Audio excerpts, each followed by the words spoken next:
U.S. Treasury yields inched lower on Thursday after the latest inflation data was in line with predictions. The 10-year Treasury yield fell nearly 4 basis points to 4.238%. The yield on the 2-year Treasury declined 2 basis points to 4.627%. Yields and prices have an inverted relationship and 1 basis point equals 0.01%. January's personal consumption expenditures report released Thursday morning matched economist expectations. Headline PCE came in at 0.3% month-over-month and 2.4% on an annualized basis. Excluding volatile food and energy costs, the PCE increased 0.4% in the month and 2.8% from a year prior.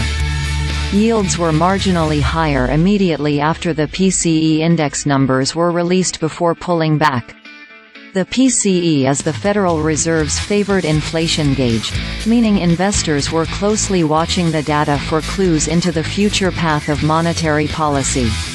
But the print came as no surprise to Damian McIntyre, portfolio manager at Federated Hermes, following consumer and producer price index releases earlier in the month.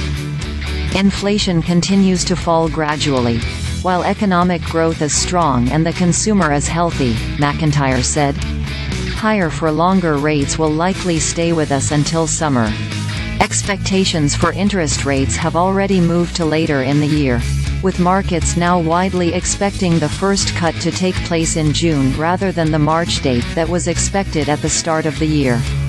New York Federal Reserve President John Williams on Wednesday said a lot of progress had been made on inflation, but more work needed to be done to reach the Fed's 2% target. His comments echoed the sentiment conveyed by various Fed officials in recent months and weeks, who have repeatedly said their decision-making would be data-led and they were still looking for more evidence of inflation falling sustainably before cutting rates.